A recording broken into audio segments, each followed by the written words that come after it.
Appreciate the opportunity to be here and talk with folks. Okay, I think that's my cue, right? So, in my own version of housekeeping, I like to keep these sessions as interactive as possible. I can see all of your names, so don't be surprised if I call you out with questions. But if you do have questions, as Christina said, please throw them in there. If I see something really good come across, I'll grab it as it actually comes in. I don't mind sort of jumping back and forth here a little bit. We have about an hour today. I'm going to try not to fill that entire time. I'm going to try to give us some time at the end and maybe even give everybody a couple of minutes back. But what I want to talk about today is a little bit how we've seen selling transition a little bit over the last couple of years, and transition from something that's maybe primarily sort of lone wolf driven to something that's a little bit more team sport driven. And we're going to cover kind of three components of that sort of very quickly. A little bit of sort of why we're seeing it, kind of how it's happening, some around how to improve this, how to use this to our advantage, and then some tips that you guys can take away and actually use as you go forward. So without further ado, let's kind of dive into why that's happening. So one of the things I'm going to use as a comparison today a little bit is the difference between a traditional enterprise sales model and sort of the much more common SaaS model that we see today. When we think about a traditional enterprise sales model, I want this group to envision, kind of the classic long sales cycle, multi-million-dollar a year deals, paid up front, that kind of deal. And we all know what SaaS looks like because I think SaaS is sort of much more prevalent at this point in time. So what we're looking at here is just a funnel, sort of a classic customer acquisition funnel, turned on its side a little bit. So marketing, prospecting, selling. And then as we've seen has become so important with SaaS is a little bit around onboarding. And if we think about the traditional sales model, that heavy enterprise model, what we remember is that the vast majority of the revenues from those sales opportunities came at the beginning of the contract. So in some cases, 75% of the revenue came up front, 3-year contract paid up front. And we were really only making revenue on the back half under those maintenance contracts. Might be 20% year over year for perpetual software, for an example. In this model, what we've seen is this is shifting, and it has shifted with SaaS, right? And in SaaS, so much more of the revenue actually comes on the back half of the contract that the funnel actually needs to be redrawn a little bit to include what looks a little bit more like a bow tie, to include the fact that instead of 75% of the revenue being at the beginning, what we're seeing more and more is that 75% of the revenue comes in follow-on revenue from that additional contract. And this in a lot of ways is gonna sound pretty obvious to this room. I have a funny feeling. I think if I ran a poll real quick and said who in this room agrees and knows and understands that, I think we'd probably bat 99 out of 100 or 100 out of 100. But at the same time, understanding something and acting on something are very, very different. I think if we ran a poll of this room in the same way and said, where do you allocate your resources in terms of people and dollars along this funnel, the vast majority would still be focused primarily on acquisition. And this in a lot of ways is we've seen sort of start to be the Achilles heel of SaaS, that we've shifted so much of the revenues, but we haven't shifted the resources to match those revenues.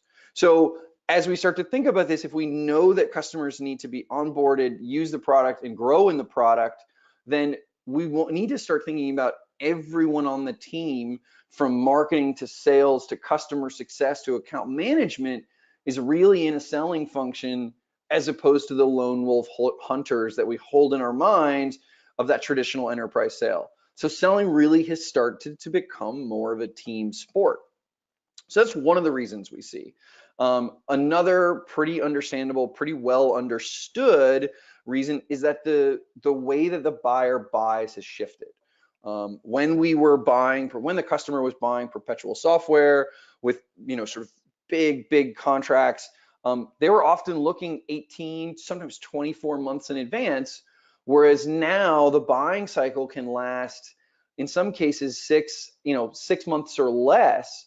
If you were to go to Dreamforce, for example, or Marketo's Summit, or any one of these other big, the SaaStr Summit, and kind of go around the room and ask the people walking through the hall as they look at vendors what their timeline is for making decisions and implementation, you'd find most folks are thinking now, a month or two, a couple of months. Nobody's thinking that far ahead. At the same time, if you were to go to NAB, which is the conference where they are selling and, excuse me, it's all about broadcast hardware. So the tools that our local TV stations are using to broadcast out their content, they're looking and talking about 2020 deployments. It's a much longer cycle. So these shorter cycles that we're seeing in SaaS have actually forced fewer interactions with the customer. Fewer interactions means we have less chance to get it wrong, and the interactions that we do have to be really, really good. Again, kind of driving this need that everyone needs to be selling, everyone needs to be on a team, as opposed to one individual who can afford to maybe make some mistakes over the life cycle of that sales process. Another big factor here, and something that we're seeing pretty commonly across top performers, is that the amount of revenue coming from their top performers has reduced. So again, if you go back to that traditional model, large price points, long contract cycles, the Pareto principle or the 80-20 principle was pretty commonly in place. You might have, I had a rep, we had a $12 million quota one quarter, and I had one rep do one deal for $10 million, right? That superstar rep on those deal sizes can deliver so much more than is expected of them, excuse me, that they're really delivering 80% of the revenue with a very small percentage of the population. And in that model, our ordinary, our average salespeople, they might have represented 20% of the sales team, but they were really only they might have represented 80% of the sales team, but were really only representing 20% of the revenue. But a big shift in SaaS was, and frankly, a lot of the value proposition in SaaS originally was bringing down the value of the contract, reducing the cost of acquisition, and spreading it out over the life cycle. What that means is that the value of the contracts come way down, and as a result, our superstar sales folks can't actually win as big a deals and sort of fill the funnel the way that they did previously. So now your ordinary salespeople, which previously were only doing 20% of the revenue, are now on the hook to do 70 or 80% of the revenue. That's a 4x improvement that we're asking out of what amounts to fundamentally the same salespeople. So the load is much more evenly distributed, again, sort of forcing this, like, we can't go this alone kind of situation.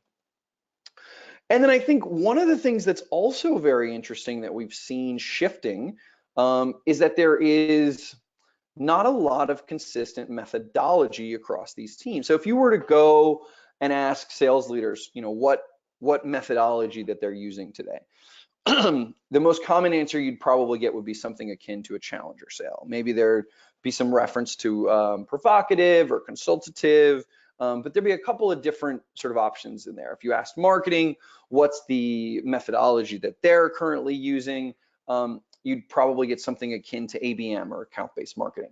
And if you ask customer success or account management what they're using, you'd probably, frankly, get some blank stares. And it's the customer experience is one that is consistent, but the methodologies that we use can vary dramatically department to department. And I think this presents a risk. We think this presents a risk for sales teams that we're seeing. So let me give an example here of kind of thinking about this customer experience, right? So I reside in San Francisco now. I didn't used to live in Boston. And one of the first times I came out to San Francisco, I was here for work, but I was going to stick around for the weekend and visit with some friends. So staying in a hotel downtown, this was probably 2007 at this point, no, it was probably close to 2009. I was staying in a hotel downtown and I was supposed to meet friends for dinner in North Beach, which is just another neighborhood here in San Francisco. And I went to the front desk and I said, hey, I need to get a cab. It's Friday night. I need to get about 8 o'clock. I need to get a cab up to North Beach. The guy kind of looks at me and says, well, we can do that, but to be honest, sir, to get a cab, it's probably going to be about 45 minutes. And I kind of looked at him crazy, like, well, this is a big city. This is like New York. This is like Chicago. How hard could it be to get a cab? And he said, sorry, there just aren't enough cabs. So all of a sudden I have this awareness of my problem, and I have this feeling of like, oh, crap. I got to figure out how to get there. So I said, all right, public transportation, boss, like, give me the thing. He says, well, public transportation doesn't run up there. The bus is going to take you an hour and a half. And so now I'm sort of feeling this pain, very aware. I'm very aware of this pain all of a sudden. So I sit down in the lobby, and there's a guy who's kind of sitting there, and I'm thinking to myself, well, okay, we'll have to figure out how we're going to get up to North Beach. And there's a guy who's sitting there next to me who's kind enough to kind of lean over and say, hey, I couldn't help but overhear your conversation with the front desk. Have you heard of Uber? And I kind of paused, and I said, the German word for most? I don't, like, is that what? And he's like, no, it's a car service. And so I'm like, okay, sure. Tell me a little about it. And he's like, oh, it's a new thing. It's an app. You can get a car to get you up to North Beach. It should work relatively well. So I said, okay, all right, interesting. Maybe we've got some solutions out there to this problem that I'm now facing, right? So he's like, look, it's easy. You go to the App Store, you download it, you put it on your iPhones, no problem. So go online, go to the App Store. As I'm in the App Store looking for the app, I start to see some of the screens, and it says like, oh, we're gonna, give you the GPS of where the car is. We'll put your credit card information so you don't have to deal with it on the way out. And now as I'm getting closer, I'm going, wow, this is kind of an interesting solution. I'm getting ready to make that selection. I'm having this wow moment of like, wow, this can really help. This could solve my problems. So download the app, put in my information, put in my credit card information, say request a car. I need to go to North Beach. And, instantaneously, all of a sudden I get this alert, your car's 4 minutes away. Here's where it is. Here's the route it's going to take to get to you. Holy smokes, boom. All of a sudden, this problem that I was faced with is now handled in a lot of ways. And suddenly, like, I'm having this very incredible experience, right? But you know what? Car hasn't arrived. We'll see everything else. So car arrives, hop in. This was back in the day when Uber only did black cars. Obviously, the experience there is pretty great. Hop in the black car, drive me to North Beach, get there in no time. I'm feeling the impact, right? I wanted to get from point A to point B. I'm feeling the impact. I'm having this experience like, yeah, this is great. Yeah, I'm signed up for this. And as I'm getting out of the car, the guy jumps out, runs around, opens the door, says, thank you, sir. I don't have to deal with the awkward credit card machine in the cab. Oh my gosh. I run out of the car, I go into the restaurant, and I cannot wait to tell all my buddies that I'm meeting about this experience with Uber. Like, what an incredible experience. The reality is, of course, this is San Francisco, and I didn't live here, and everyone sort of says, duh, right? If there was ever a city that was on the cutting edge, sort of this was it. So I had to kind of wait to get back to Boston to say, oh my gosh, and tell everybody about Uber. But the idea here is that my customer experience is one motion throughout. And yet sales is doing something different than marketing, and market is doing something different than customer success. As a team, when we're trying to deliver a single customer experience, we're seeing more and more that the most successful, the fastest growing companies are starting to try to put together a methodology that works across the customer spectrum as opposed to individual silos. And then one of the other reasons that we're seeing driving this push towards team-based selling is that because of SaaS, because we've brought price points down, we are now forced to really live specialization at a level, right? At an individual level. So you can't have incredibly expensive sales reps doing everything from prospecting to winning customers to growing those accounts. So there's a lot of different people involved in the function at this point. And to do that and to be effective across all those different groups, they have to start thinking and acting and selling like a team, which means those CSMs, those onboarding specialists, they have to also be capable of selling in a way that really sets the customer up for success. So what's driving this, what we're seeing is a push towards team-based selling as opposed to individual-based selling. It's a combination of shifting revenues, accelerating sales cycles, inconsistent methodologies, and a variety of people now touching the customer. So I want to take a moment. I'm going to check my questions and make sure there's nothing here that's like absolutely pressing that we should jump on. Okay, this looks good. We'll keep going. I'm going to take a moment to talk a little bit about how to improve that experience for the customer, how to improve the sales-based, the sort of team-based methodology, right? And to do that, I want to share a story of something called the Popsicle Hotline. LA is a pretty popular tourist destination. In addition to being sort of the center of Hollywood, they also have Disneyland. There's a lot going on in Southern California. And so LA alone has over 1,100 different hotels, not even including Orange County.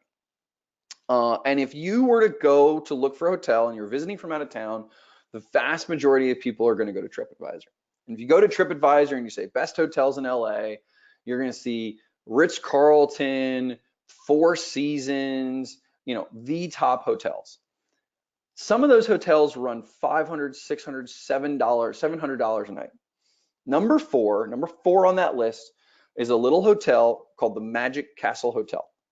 The Magic Castle Hotel is a converted 1950s apartment complex. It has relatively small rooms. It has a relatively small courtyard in the middle with artificial grass and a swimming pool that at best could fit like 2 Michael Phelps in it at the same time. The bones of this thing are not set up for success. But the Magic Castle Hotel is the number 4 hotel on TripAdvisor, and it is there because they have realized that they can achieve incredible customer success and customer happiness by winning a handful of moments. And their sort of their best example of their winning moment is the Popsicle Hotline. So at this little courtyard where the pool is, there's maybe 5 or 6 kids sort of running around the pool. There's a little red phone. It's exactly the phone you're imagining that was on Commissioner Gordon's desk in Adam West's Batman, right? It's the Bat phone. It is a red phone. It only calls one number. You pick up that phone and a voice on the other side says, Popsicle Hotline, what flavors can we get for you today? Your options are orange, grape, and vanilla. And within about a minute or 2 minutes, somebody on the staff will emerge with white gloves, a silver tray, and a variety of popsicles, completely free of charge. Every review you read of the Magic Castle, every blog article on the Magic Castle cannot stop talking about this experience. It is incredibly simple, relatively inexpensive to deliver, but it is a moment that leaves their guests walking away saying, wow, what an incredible experience at this hotel. This isn't a one-time thing. They do a great job of this across the board. They have free snacks for the kids throughout the day. They do free laundry for families. So they've done a really good job of identifying the places where they can be really successful, those moments that matter to the guest, that even though maybe the rooms aren't spectacular and the courtyard's not wonderful and the building's a little bit older, they still overcome all of those weaknesses by really affecting a few moments that matter. And if we think about these moments that matter, we can also think about them in a B2B sales capacity, right? So there are moments that matter, and we'll get into them in detail, but we can think about, that first conversation with a salesperson. That's a moment that matters. The onboarding process, that's a moment that matters. Now, I think there's probably, as I think about this group, many of you are probably thinking about next year, 2019, and you're thinking about how do we double our revenues? How do we increase top line by 50%? How do we grow this thing by 60%? And I think a lot of folks are looking for, okay, we need to increase the leads, we need to increase the volume of SQLs. There's a lot of different places where they're trying to apply big, significant improvements. We need to double the size of the sales team, for example. What we've seen in the most successful and fastest growing companies is that they're not making 1 or 2 big changes, but they're making a variety of small changes again and again and again.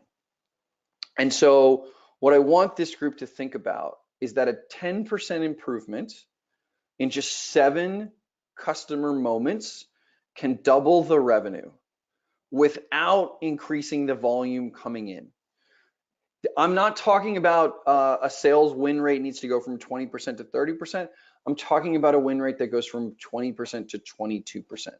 That's the kind of 10% improvement we're talking about. And by focusing on 7 distinct moments that matter, we can significantly increase the revenue and in fact double it. Let's talk about exactly what those moments that matter are for the sales process. So in B2B in particular, kind of along this funnel. There are 7 moments and I'm gonna walk you through them. So the first one is pain, not fit. So if we think today about how our marketing teams or even our sales teams focus on identifying the customers that they should go after, they focus on fit. They focus on company size, revenue, number of employees. But the best companies that we're seeing focus on searching for pain. They're looking at things like looking at the customer's 401k. They're looking at their blog posts. What are they talking about? They're looking for those indicators, recent change of employees, recent change of executives. They're looking for those indicators of pain, not indicators of basic account fit. There's a big improvement. This sets up a lot of improvements across the board by focusing on those organizations that we are really smartly targeting on pain rather than fit. The second moment where you can have a lot of impact here is conversation, not qualification. That first conversation with somebody on the sales team. And I would venture a guess that for most of the folks in this audience, the first conversation is really a qualifying one. It's usually with an SDR, a relatively junior member of the team, whose primary focus is to figure out whether the person on the other end of the line is worth the time of one of my AEs. That is a crappy experience for a customer. So we need to, if we focus on pain, not fit, that second moment can be primarily about having a conversation with the customer as opposed to qualifying them, because we did a better job of that up front. Third moment here is diagnose, not pitch, right? Salespeople love to pitch. It's their favorite thing to do is talk about the deck, the slides, the overview, the story. Customers hate being sold. We love buying. I love buying things. Everybody loves buying new things, but nobody enjoys being sold. And so we need to reframe this part of the sales experience about diagnosing the customer's problem and recommending a meaningful solution rather than pitching them the second they walk in the door. It's about asking questions, about understanding their environment and using those questions, using those answers to educate them and make a reasonable recommendation rather than giving them sort of a generic pitch, right? The fourth moment here is trading, not negotiating. Thanks to EMC and many of the vendors, many of the big co-vendors, Oracle, et cetera, over the years, customers have learned they should wait till the end of the quarter. They can get a great deal. They'll get discounts. They're going to get a big negotiating, benefit. And what we're seeing with some of the most successful companies is they're not negotiating, they're trading. So when the customer says, gosh, we'd really love to see a discount on this, and the salesperson says, great, understood. What do you need to see in order to make this work? The customer says, well, we need to see about 25% lower. And the salesperson says, absolutely. For customers who get a 25% discount, we ask that they sign a 2-year agreement and pay up front. Is that something that you'd be interested in doing? Some customers are going to say yes, but a lot of customers are going to say no. They're going to say no, but they're going to say no, not we're going to say no. And we've given them an option. We're helping them to understand that we're trading here, not simply negotiating price discounts. The ability to trade can have a big impact on that 10% improvement because it can fundamentally affect how much we're giving away in discounts. The next pain point or the next moment here is orchestration, not onboarding. On Friday afternoon, our sales team was working closely with that customer to win the deal. And on Friday afternoon, we got the ink, it's dry, customers signed, we're excited. We have the kickoff call on Monday morning. On Monday morning, something has changed. The customer is in a completely different mindset that they were on Friday afternoon. They're no longer on opposite sides of the table. We're now on the same side of the table. But so many sales teams are primarily focused just on onboarding that customer, implementation, and getting them set up. There's a very special moment in that Monday morning, that kickoff call, to reconfirm what we truly understood about the customer, to ask questions, to understand the impact that it is they're looking for, because all of a sudden they're going to be more open, more direct, and more willing to share in a way that they weren't prior in the sales process. The sixth moment here is impact, not usage. We have seen a significant proliferation of product usage information. It's actually really incredible. Companies now have insight into how many times you logged in, what pages you visited, how long you were on those pages, how long it took you to click on things, how often you clicked on things. Do you know how we're going to solve this problem? Do you know how we're going to increase our revenue? It is not by helicopter parenting our customers. We do not need to know whether they spent 65 seconds on page A or 32 seconds on page B. It doesn't dramatically change the answer. What we need to focus on, where we're seeing companies have great success, is focusing everything post-sales on impact, not usage. Why did you buy the product? What are you trying to achieve? It's certainly not a frequency of logins. It's certainly not a frequent, how much time I spent on XYZ page. Customers buy from us because they have an impact they're looking for. I bought Uber because I needed to get from point A to point B. If people will say impact doesn't matter, if impact didn't matter, people wouldn't ride in an Uber X that's a Honda Accord from 1994. But they do it because the impact is great and the price point is right. So we really need to focus at this point in the process on understanding the impact the customer is trying to achieve and evaluating success against that impact, not against usage of the product. And finally, the last one here is growing and not renewing. Too many accounts, too many companies we're seeing just doing sort of straight line renewals. There are opportunities for upsell, cross-sell. Heck, there are opportunities just flat out for small contract increases. Salesforce does a 7% increase year over year, period, no questions asked, undebatable. Now, I'm not saying everyone out there can command a 7% increase, but we can certainly ask, and if we don't ask, we don't give ourselves the chance. The reality here is these are 7 moments across the course of a customer lifecycle that if we can get just a 10% improvement in each, we can double the revenue. And that's some pretty powerful outcome with some pretty minor improvements, basically. Excuse me, let me take a sip of water here. This single methodology, this single grouping of how to think about customer, we're calling the SaaS sales methodology, as a way to think about the consistency of the customer across the life cycle. Okay, so we've talked a little bit about why team sports, why sales as a team sport is becoming more important. Talked a little bit about where to apply leverage, where the opportunities for improvement are. I want to spend a few minutes talking now specifically about how to achieve some of this.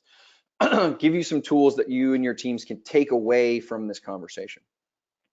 Okay, so one of the things that has happened as SaaS price points have come down, as we have looked to reduce costs to deliver for our customers, we are also seeing a significant increase in relatively junior, relatively millennial, relatively inexperienced salespeople. And what we're seeing is that these folks don't necessarily have the experience and the tool set to come in on day one and be effective and productive. They didn't get deep training somewhere else, but at the same time, they reject a script. They don't want a script. They don't want to read from a script. They don't want to be told exactly what to do. And heck, we're seeing sales leaders don't want to sit down and write a script. Nobody gets super excited about that. And so what we're seeing is companies that are applying what we're calling blueprints or turn-by-turn directions, to use like kind of a Google Maps concept here, are seeing much greater success. This is a basic blueprint, for example, for a discovery call. Each of the dots that you see here on this picture represent something to do or a question to ask, right? And in this case, what this customer is suggesting to its reps is that they need to start out by opening with situational questions that you see in the bottom left, and then ask some pain questions that are there in red, summarize what they're hearing from the customers, empathize, and then ask impact related questions. This blueprint is really powerful. It's like an outline for their sales team because it's providing guidance on how to walk through the conversation, but it's not giving them the words, the speed, or the script for what they need to be executing. Those companies that are applying this sort of style of outline or blueprint are seeing a lot of success in bringing some of their junior, inexperienced, newer sellers up to speed faster. And the faster we bring those reps up to effectiveness, then the greater the likelihood we can improve across the board, kind of thing. The other thing that you can do that you can take away from this is that the way we think about training and coaching our sales teams has shifted significantly from 10, 15 years ago. If you go back a little bit, the focus of a sales leader was to focus on two chemicals inside the brain, endorphin and dopamine. And the idea here was that the sales leader was focused on rally the troops, get them willing to run through the wall, do what it takes, and chase to achieve the goal. And that the goal was the motivating component. The money was the motivating component for those sales teams. And the sales leader was there to sort of put the gunpowder in the pistol and get them charged up and let them go firing themselves out the door, kind of thing. What we're seeing with today's sellers, what we're seeing with an increase in millennial sellers, is they're not as responsive to these chemicals, to these drives, as their predecessors were, as a generation ago again was. We're now seeing it's oxytocin and serotonin that are really driving these groups, feeling like they're in a job they want to be in and feeling like they can be successful. And you'll notice here that it's not a lone wolf kind of set of drugs. It's very much a team set of drugs. The oxytocin is all about herd mentality. It's all about, I shouldn't say herd mentality, it's being part of a group, building trust, knowing you're protected by the group, being part of something you care about.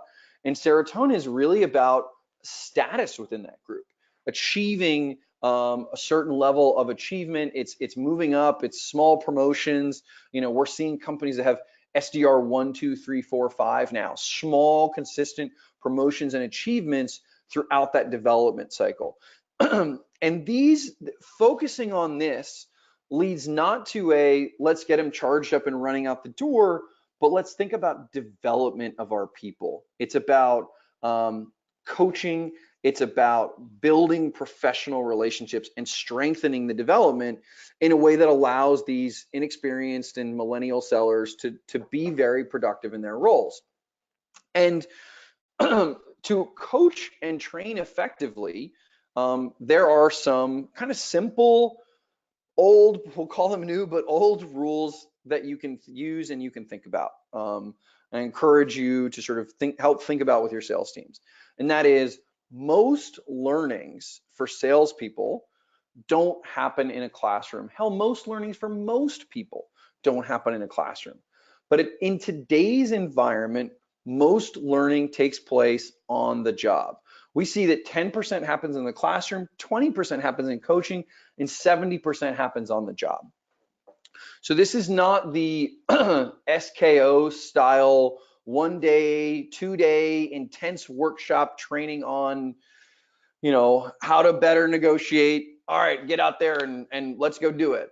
This is a much more consistent classroom followed by coaching. That coaching's coming from the leadership, but it's also coming from their peers.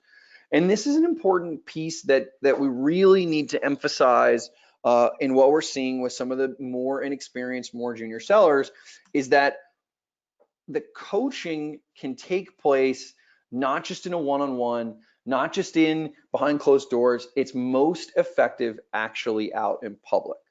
And so to do this, we're seeing really successful companies use what in some ways is something I think many of us would think of as a contrived experience, and that is role play. When we think about role play today, we think about, you know, the classic, you show up for an interview and you're like, sell me this pen, right? And that feels very contrived and very unproductive. Excuse me. But what we're seeing is successful companies using role play to sort of reenact and practice small moments. So it might be handling the objection around, I'm sorry, I'm too busy to take your call. It might be when the customer, when you're trading, not negotiating, and the customer says, yeah, but we're looking for a slightly bigger discount than that. And what the teams are now doing, how that role play is effective, is they're doing it in public as a group and riffing off of one another. The sales leaders are in there too. They're gonna fail sometimes, so are the reps, that's perfectly okay. It's practicing of small events. It's not a full-blown 1 hour, sit down, let's do a whole call. It's small events over and over and over, aligned with what you're trying to achieve. And I recognize that the role play may feel a little bit contrived, but here's the example that I would use. Steph Curry might be, arguably is one of the greatest shooters in the history of basketball. Sure, I'm Bay Area, so I'm a little bit biased, I get that. But arguably one of the greatest shooters in the history of basketball. When we turn on the TV to watch Steph Curry play, we see the guy run a few layups, shoot a few jump shots, and get in there and sort of blow away the other team. But what they're not showing us is they're not showing us the fact that he shows up to the practice facility hours beforehand, practices his stroke, makes sure his shooting is exactly what he's expecting from it, knows if today is a little bit different than the last day. He's practicing with his team and he's practicing by himself because he doesn't want to be practicing against the other team. He wants to be game ready when he's playing the next guys. If your sales team isn't practicing with each other, the reality is that they're practicing on customers. And so role play, although a little bit contrived, maybe a little bit old school, is proving to be a really effective way to get them to practice small components of the sales process. And we're seeing the folks that are most successful in this model are doing that not once in a while, not at sales kickoff, they're actually doing it daily. They set aside 10 to 15 minutes every single day to practice the role play, to go through just as a team and fire off on whatever they're working on in that week. And then weekly, what they're doing is they're reviewing calls, again, as a group in public, to eliminate the shame, to eliminate the feeling like I wasn't successful. And now their peers are providing them feedback on the calls as opposed to just their manager. And when your peers provide feedback, you're actually much more likely to listen to those millennial sellers are much more likely to listen than if they're listening just to their manager. And then monthly, maybe a topic, a detailed conversation and training on a new topic that sets up the kinds of things that we're going to review weekly and practice daily. So hopefully those are some some tools that you can take away from this conversation, that you can think about, hey, how do we encourage some role play with our teams? How do we set that up to be consistent? How do we practice small items again and again and again? Not so that we become good, but that when we become bad, we're already so much better than we were before. So that's most of what I wanted to cover today. I would be remiss, I'd probably get hollered at from my internal folks if I didn't at least take a second to say, we've put some of this down in a book. We like this concept of moments that matter in 7 so much that we've put a book together. You can download it or you can buy it on Amazon. You guys get the point. There's some stuff there. The last thought I would like to leave the group with is that a lot of this, and where we believe and where we've seen a lot of the success lie, is in process over people. I love this line: humans are fallible and errors are to be expected. We're seeing companies think about go-to-market not just as an art, but as more of a science. We're seeing teams think about it a little bit like a factory floor, where it's a process. When a machine doesn't work on the factory floor, you don't blame the machine. You don't scream at you don't fire the VP of operations. You sit down and you say, all right, what's causing this outcome? Let's study the process. Let's understand it and tweak it so that we can, in fact, be successful. And if there's anything that I'd encourage you all to take away from today, it's that a lot of this comes down to process and consistency and knowing that it's not necessarily, the answer isn't always fire the VP of sales. Oftentimes the answer is, let's take a look at the process and try to figure out what's working and what's not working and what we can learn from what has changed. So with that, I would love to ask Christina to help me out a little bit and see if there's any questions from the group that we can take. There is. Great job. Thank you again. So from Brandon, are commission structures following the team-based selling model? How would you structure something like that to maintain growth trajectories?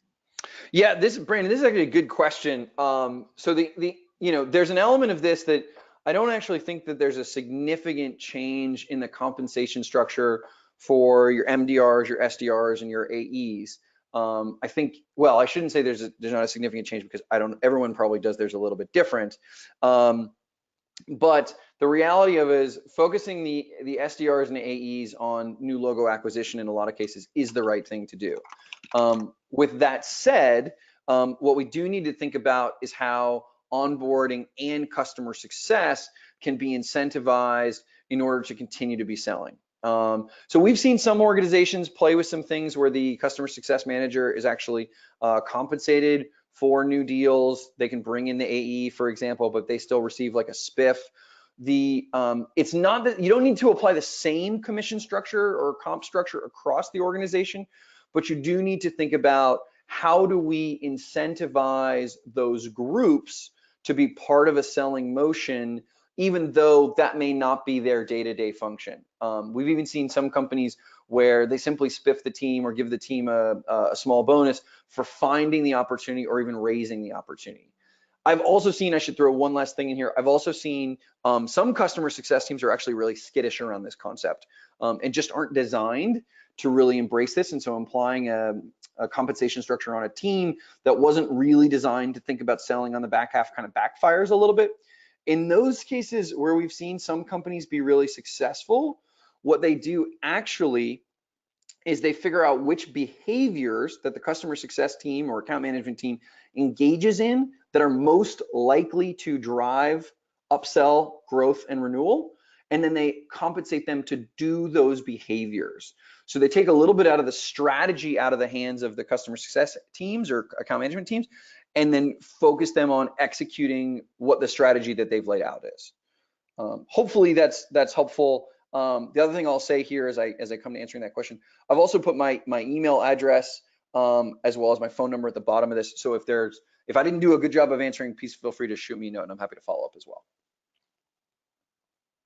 Great. Thank you. Next question. So our teams are busy.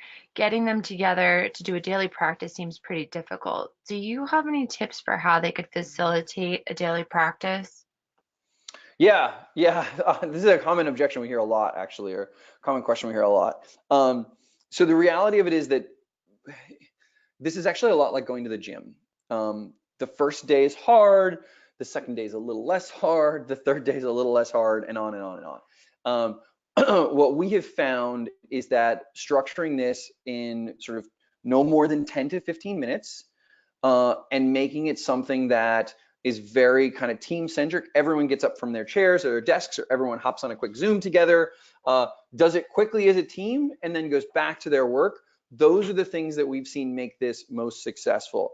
The common mistake is a lot of teams will attempt to implement this. They'll get really excited. They'll be like, we want to do this.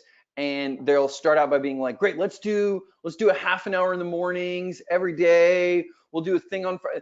Like, don't try to bite off more than you can chew. It's a little, like I said, it's like going to the gym. Think of it as gym increments, 15 to 30 minutes, just stretch the muscles. It's literally nothing more than a little bit of a warm up to get into the mood before you start making those dials. We just don't want our sales teams practicing on the customer. We want them practicing with each other. That's great. And from Damon, how do you think about the channel differently respective to your mythology? Oh, good question. Good question.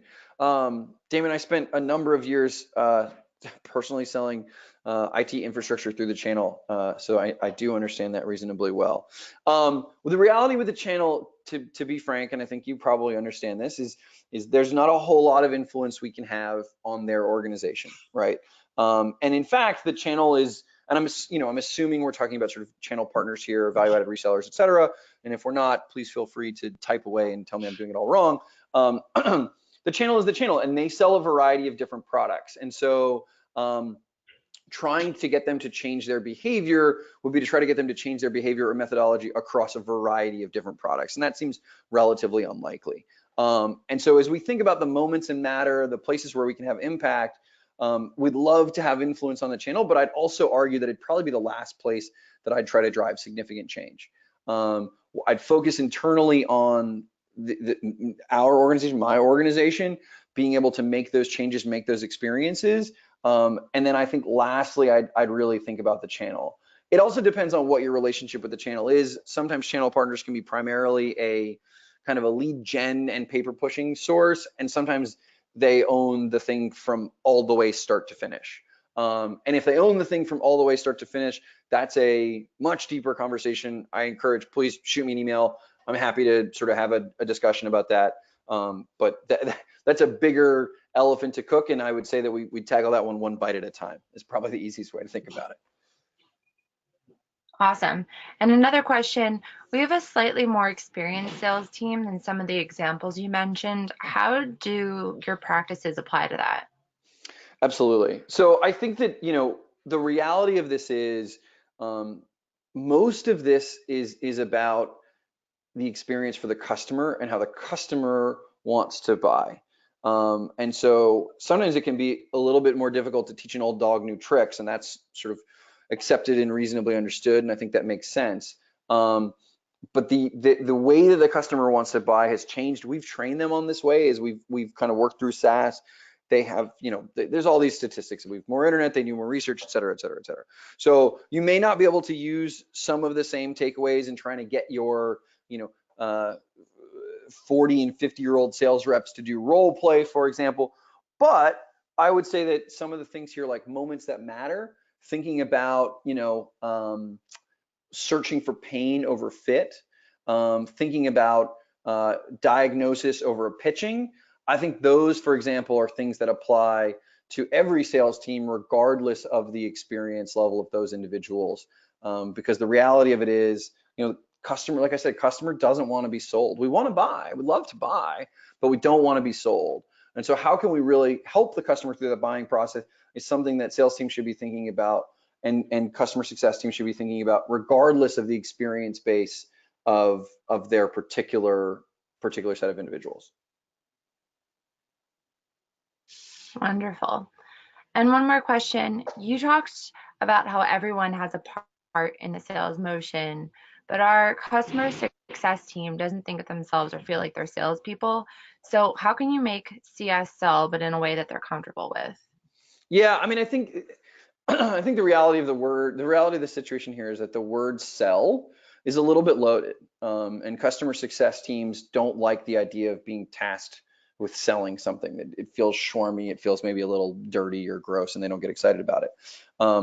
I had a mentor years ago who told me my job as the head of sales was not to push product on people, but to find customers for whom the trade-off of me giving them the product and them giving me money was better for both of us.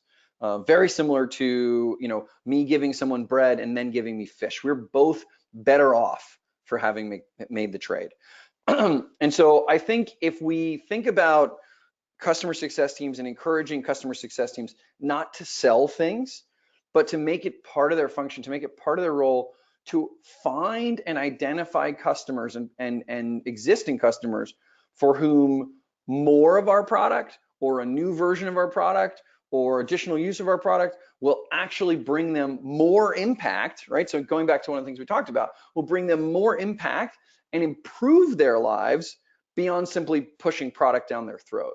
And so I think it's a little bit incumbent upon leadership, especially at the customer success level, to get into this mindset of the job of sales isn't a dirty one.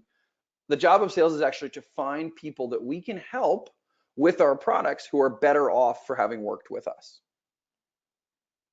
Great answer. All right, I think those were the main questions that we had for today. Connor, thank you again for an awesome presentation. And everyone, I will be making the slides and the recording available later today, so just keep a lookout for an email from me. Thanks, guys. Have a good day. Thank you, everyone. Thanks, Christina.